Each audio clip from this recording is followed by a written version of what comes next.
Programme ہے نور حیات اور میں ہوں آپ کا میزبان ڈاکٹر آصف جون۔ دوستو، چونکہ کرسمس کا موقع ہے تو ہم نے سوچا کہ کرسمسی کے حوالے سے آپ سے کچھ باتیں کر لی جائیں، لیکن سب سے پہلے میں آپ کو عید تجسم الہی کی مبارکباد دینا چاہتا ہوں۔ میں پہلے بھی یہ بات کہہ چکا ہوں کہ یہ عید تجسم الہی ہے، یعنی خدا کا انسانی روپ میں انسانی جسم لے کر اس دنیا میں آنا اور پھر انسانوں کے درمیان رہنا۔ میں آپ کو پہلے بھی یہ بتا چکا ہوں کہ ہمارے پاس 4 انجیلی بیانات ہیں۔ ہمارے پاس مقدس متی کا انجیلی بیان ہے، مقدس مرکز کا انجیلی بیان ہے، مقدس لوکا کا انجیلی بیان ہے اور مقدس یوحنا کا انجیلی بیان ہے۔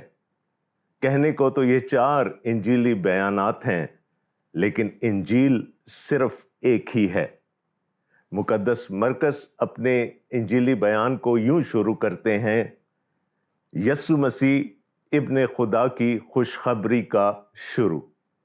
انجیل یا خوشخبری صرف ایک ہے اور وہ ایک ہی ذات سے متعلق ہے، اور وہ ذات اقدس ہے ہمارے خداوند یسوع مسیح کی۔ 4 لوگوں نے مختلف انداز سے، مختلف نقطۂ نظر سے اور مختلف پیرائے میں خداوند یسوع مسیح کی ذات اقدس کو، اس خوشخبری کو جو خداوند یسوع مسیح کی ذات اقدس کے بارے میں ہے، ہمارے سامنے لانے کی کوشش کی۔ تو ان کو کنفیوز نہ کیجیے گا، انجیل صرف ایک ہے اور وہ ہمارے خداوند یسوع مسیح کی ذات سے متعلق ہے۔ اناجیلی بیانات ہمارے پاس 4 ہیں جو مختلف زمانوں میں لکھے گئے اور وہ اسی ایک ذات کا احاطہ کرتے ہیں۔ ابھی میں نے ایک آیت آپ کے سامنے پڑھی تھی مقدس مرکز کے انجیلی بیان سے، جنہوں نے بہت صراحت کے ساتھ ہمیں یہ بتا دیا کہ وہ انجیل کیا ہے اور کس سے متعلق ہے۔ یسوع مسیح ابن خدا کی خوشخبری کا شروع۔ اب جیسا کہ میں نے آپ کو کہا کہ 4 اناجیلی بیانات ہیں، آج ہم ان 4 اناجیلی بیانات سے وہ چیزیں دیکھنے کی کوشش کریں گے جو ان کے مصنفین نے عید تجسم الہی کے بارے میں ہم تک پہنچانے کی کوشش کی، اور اس کے بارے میں چند چیدہ باتیں میں آپ کے سامنے رکھنے کی کوشش کروں گا۔ ہم 4 اناجیلی بیانات یعنی اناجیل 4 میں سے عید تجسم الہی کے بارے میں معلومات ڈھونڈنے کی کوشش کریں گے۔ سب سے پہلے آنے والا بیان مقدس مرکز کا تھا۔ تاریخ ہمیں بتاتی ہے کہ اس سے پہلے 1 یا 2 خطوط لکھے جا چکے تھے، لیکن خداوند یسوع مسیح کے بارے میں کوئی تحریری بیان سامنے نہیں آیا تھا۔ تو یہ بیڑا مقدس مرکز نے اٹھایا کہ وہ ہمارے سامنے خداوند یسوع مسیح کی ذات اقدس کو لے کر آئیں۔ شاید وہ جلدی میں تھے، اس لیے وہ ہمیں غیر ضروری تفصیلات میں لے کر نہیں جاتے۔ اس ایک آیت کے بعد جہاں پر وہ خداوند یسوع مسیح کو اور اس انجیل کو، اس خوشخبری کو ہم سے انٹروڈیوس کراتے ہیں، وہ ایک دم پین کر کے چلے جاتے ہیں دریائے اردن کے کنارے، اور وہاں پر وہ ہمیں یوحنا بپتسمہ دینے والے کو دکھاتے ہیں۔ یعنی مقدس مرکز خداوند یسوع مسیح کی کنسیپشن، ان کے بچپن، ان کے لڑکپن یا جوانی کی کوئی ڈیٹیل ہمیں فراہم نہیں کرتے۔ وہ شروع کرتے ہیں یوحنا بپتسمہ دینے والے کی خدمت سے، جو کہ دریائے اردن کے کنارے تھی، اور یوحنا بپتسمہ دینے والے کو سامنے لانے کے بعد پھر وہ ہمیں خداوند یسوع مسیح کو دکھاتے ہیں جو یوحنا سے بپتسمہ لینے کے لیے دریائے اردن کے کنارے آئے۔ تو جیسا کہ میں نے پہلے کہا، شاید مقدس مرکز کو یہ جلدی تھی کہ وہ کچھ نہ کچھ یسوع کے بارے میں لکھ کر لوگوں تک پہنچا دیں، تو وہ ان ساری تفصیلات میں نہیں گئے جو اس سے پہلے کی تھیں۔ وہ شروع کرتے ہیں یوحنا بپتسمہ دینے والے کی خدمت سے، اور پھر ایک دم وہ خداوند یسوع مسیح کی خدمت پر آ جاتے ہیں۔ تو یہ تو تھا پہلا انجیلی بیان جو لکھا گیا، اور اگر آپ مقدس مرکز کے انجیلی بیان کو پڑھیں گے تو آپ کو لگے گا کہ شاید وہ بہت ہی جلدی میں ہیں۔ وہ کہیں پر بھی اپنے پڑھنے والے کو، سننے والے کو سانس لینے کا وقفہ نہیں دیتے۔ وہ ایک واقعے کے بعد دوسرا واقعہ اور بڑے تھوڑے الفاظ میں بیان کرتے چلے جاتے ہیں۔ مقصد ایک ہی تھا کہ جلد از جلد خداوند یسوع مسیح کے بارے میں کوئی تحریری بیان سامنے آ جائے۔ تو ہم عید تجسم الہی کے بارے میں مقدس مرکز کے انجیلی بیان سے کوئی تفصیل نہیں لے سکتے۔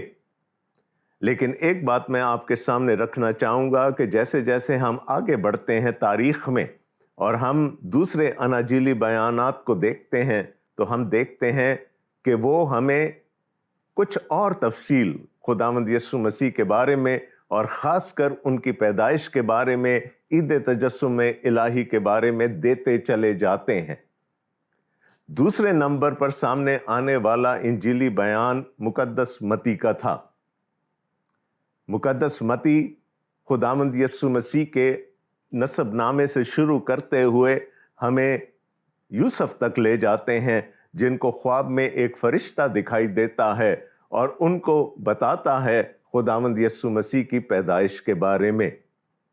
تو دیکھیے، مرکز نے کچھ نہیں بتایا، متی اب ہمیں تھوڑی سی مزید تفصیل دے رہے ہیں۔ وہاں سے کہانی شروع ہوتی ہے کہ جب یوسف پریشان تھے کہ وہ کیا کریں، کیونکہ ان کی منگیتر، وہ لڑکی جو ان کے نکاح میں آ چکی تھی، روح القدس کی قدرت سے حاملہ پائی گئی تھی۔ وہ اسے چھوڑ دینا چاہتے تھے، لیکن پھر خدا کو انٹروین کرنا پڑا۔ خدا نے اپنا فرشتہ یوسف کے پاس بھیجا، جس نے ان کو ایک بیٹے کی نوید دی، اور ان کو یہ بھی بتایا کہ اس کا نام یسوع رکھنا ہے، جس کے معنی ہے کہ وہ اپنے لوگوں کو ان کے گناہوں سے چھڑائے گا۔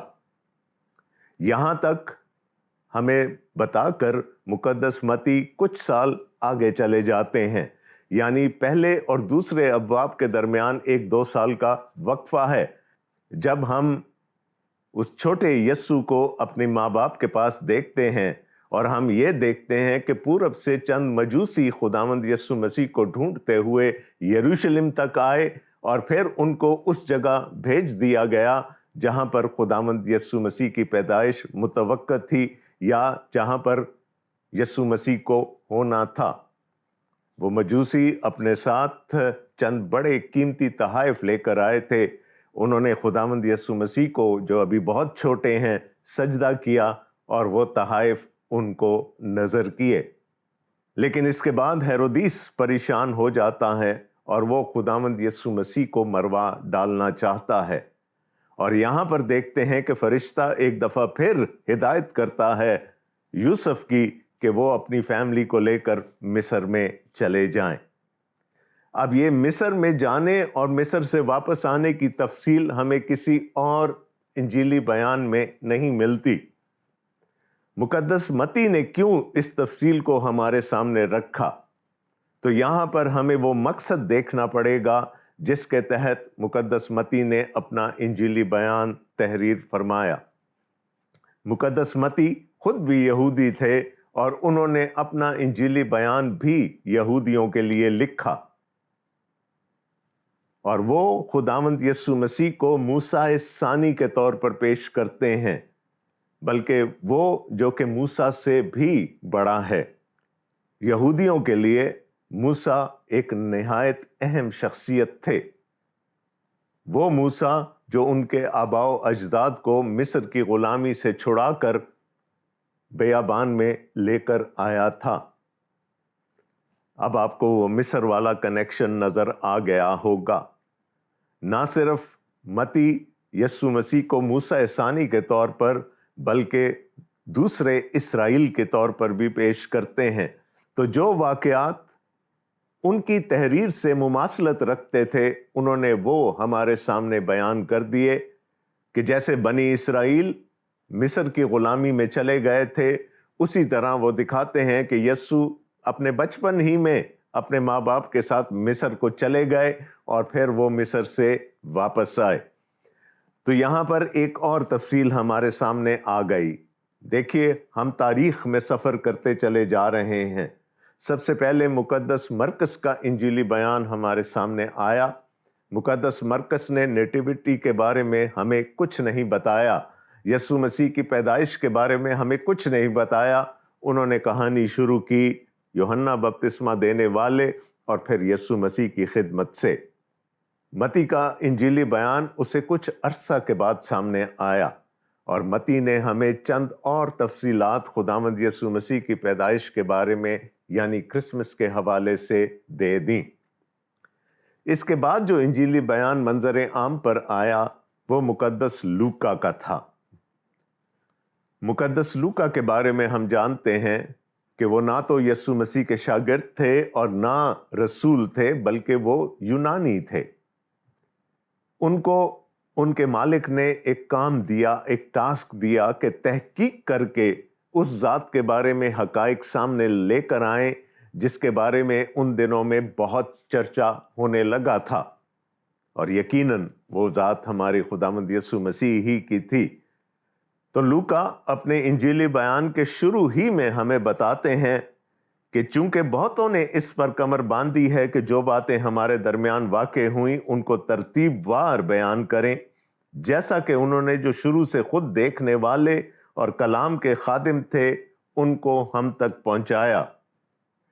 اس لیے اے معزز تھیفلس، میں نے بھی مناسب جانا کہ سب باتوں کا سلسلہ شروع سے ٹھیک ٹھیک دریافت کر کے ان کو تیرے لیے ترتیب سے لکھوں، تاکہ جن باتوں کی تو نے تعلیم پائی ہے ان کی پختگی تجھے معلوم ہو جائے۔ لوک واز اے ریسرچر۔ اس نے تحقیق کی، اس نے ان تمام واقعات کو اکٹھا کیا۔ اب دیکھیں، لوکا کسی جلدی میں نہیں ہے، کیونکہ اس سے پہلے 2 اناجیلی بیانات منظر عام پر آ چکے ہیں۔ لوگ پڑھ سکتے تھے اور خداوند یسوع مسیح کی ذات اقدس کے بارے میں جان سکتے تھے۔ تو لوکا نے اپنا وقت لیا، انہوں نے تحقیق کی، انہوں نے چیزوں کو دریافت کرنے کی کوشش کی، اور جب مواد اکٹھا ہو گیا تو پھر اس کو ترتیب وار ہمارے لیے لکھا۔ اب تاریخ کے حساب سے تیسرے نمبر پر سامنے آنے والا انجیلی بیان مقدس لوکا کا تھا۔ اور جیسا کہ میں نے آپ کو کہا کہ جیسے جیسے ہم تاریخ میں آگے بڑھ رہے ہیں، انجیل نویس ہمیں پیچھے لے جاتے جا رہے ہیں۔ لوکا شروع کرتے ہیں ایک بزرگ جوڑے سے، ایک کاہن جس کا نام زکریا ہے اور اس کی بیوی جس کا نام الشبا ہے۔ اب ان دونوں کے بارے میں ہمیں یہ بتایا جاتا ہے کہ ان کی کوئی اولاد نہیں تھی، چونکہ الشبا بانجھ تھی اور وہ اب ادھیڑ عمری سے بھی آگے گزر چکی تھی۔ اور پھر ہم دیکھتے ہیں کہ خدا کیسے انسانی تاریخ میں انٹروین کرتا ہے۔ پرانے عہد نامہ کی پیشگوئیوں کے مطابق عہد کے رسول کو خداوند یسوع مسیح سے پہلے آنا ضرور تھا۔ تو لوکا ہمیں تاریخ میں اور پیچھے لے جاتے ہیں کہ جب کہ زکریا اور الشبا کی ابھی کوئی اولاد نہیں ہے۔ پھر ہم دیکھتے ہیں کہ جب ان کے طریق کی باری آئی اور یہ باری آئی کہ وہ پاک ترین مکان میں بخور جلا سکیں، تو فرشتے نے ان کو ایک خوشخبری دی، اور وہ خوشخبری اولاد سے متعلق تھی کہ ان کا ایک بیٹا ہوگا جس کا نام یوحنا رکھا جانا تھا۔ اب مقدس لوکا ہمیں تاریخ میں تھوڑا اور پیچھے لے گئے اور ان واقعات سے شروع کیا جو کسی نہ کسی حوالے سے عید تجسم الہی سے میل کھاتے تھے۔ یوحنا کا یسوع مسیح سے پہلے آنا ضروری تھا۔ یہ سب کچھ ہمیں پرانے عہد نامہ کی پیشگوئیوں میں دکھتا ہے، لہٰذا لوکا نے کہانی بھی وہیں سے شروع کی، اور اسی دوران پھر وہ ہمیں مریم سے انٹروڈیوس کراتے ہیں۔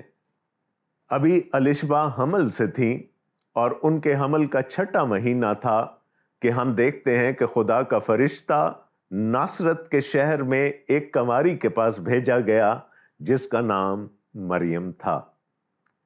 ہمیں یہ بھی بتایا جاتا ہے کہ وہ یوسف کے نکاح میں آ چکی تھی، لیکن وہ ابھی اپنے ماں باپ کے گھر سے رخصت نہیں ہوئی تھی۔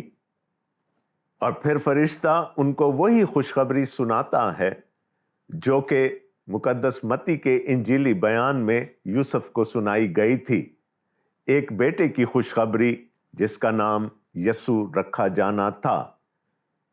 اور یہ کرسمس کے حوالے سے بہت اہم ہے، اس لیے میں چاہوں گا کہ اس بیان کو ہم پڑھ لیں۔ مقدس لوکا کا انجیلی بیان، اس کا 1 باب اور اس کی 26ویں آیت سے۔ خداوند کے کلام میں لکھا ہے، 6 مہینے میں جبرائیل فرشتہ خدا کی طرف سے گلیل کے ایک شہر میں جس کا نام ناصرت تھا ایک کنواری کے پاس بھیجا گیا، جس کی منگنی داؤد کے گھرانے کے ایک مرد یوسف نام سے ہوئی تھی، اور اس کنواری کا نام مریم تھا۔ اور فرشتہ نے اس کے پاس اندر آ کر کہا، سلام تجھ کو جس پر فضل ہوا ہے، خداوند تیرے ساتھ ہے۔ اب یہاں پر منگنی کا لفظ استعمال ہوا ہے، لیکن میں بارہا اس سے پہلے بھی آپ کو بتا چکا ہوں کہ وہ منگنی نہیں تھی، وہ نکاح تھا۔ ایک یہودی شادی 2 حصوں میں بٹی ہوئی ہوتی تھی۔ نکاح ہو جاتا تھا، اس کے 1 سال کے بعد رخصتی ہوتی تھی۔ تو مریم یوسف کے نکاح میں تھیں جبکہ ان کو یہ پیغام ملا۔ یاد رہے کہ وہ ابھی اپنے سسرال نہیں گئی ہیں، انہوں نے یوسف کے ساتھ کوئی وقت نہیں گزارا ہے، وہ ایک کنواری تھیں جس کی گواہی خدا کا کلام ہمیں دیتا ہے، اور جن کو ایک خاص مقصد کے لیے چنا گیا تھا۔ ہم مزید پڑھتے ہیں، وہ اس کلام سے بہت گھبرا گئی اور سوچنے لگی یہ کیسا سلام ہے۔ فرشتہ نے اس سے کہا، اے مریم خوف نہ کر، کیونکہ خدا کی طرف سے تجھ پر فضل ہوا ہے، اور دیکھ تو حاملہ ہوگی اور تیرے بیٹا ہوگا، اس کا نام یسوع رکھنا۔ وہ بزرگ ہوگا اور خدا تعالیٰ کا بیٹا کہلائے گا، اور خداوند خدا اس کے باپ داؤد کا تخت اسے دے گا، اور وہ یعقوب کے گھرانے پر ابد تک بادشاہی کرے گا، اور اس کی بادشاہی کا آخر نہ ہوگا۔ یعنی یہ خوشخبری ایک بچے سے متعلق ہے جو کہ ایک کنواری کے ہاں پیدا ہوگا، لیکن وہ بچہ کوئی عام بچہ نہیں ہے۔ اس کے بارے میں پرانے عہد کی تمام پیش گوئیاں پوری ہونے جا رہی تھیں۔ وہ خدا تعالیٰ کا بیٹا کہلائے گا، وہ اپنے باپ داؤد کے تخت پر ابد تک حکومت کرے گا۔ یہ وہ سب باتیں ہیں جو ہمیں پرانے عہد نامہ سے معلوم ہوتی ہیں۔ تو یہاں پر الشبا ہیں جو کہ حاملہ ہیں، اور یہاں پر مریم کو بھی ایک بچے کی نوید سنا دی گئی۔ ہم یہ دیکھتے ہیں کہ مریم کے ذہن میں بہت سارے شکوک تھے، بہت سارے شبہات تھے اس خوشخبری کے بارے میں۔ مریم نے فرشتہ سے کہا، یہ کیوں کر ہوگا جبکہ میں مرد کو نہیں جانتی؟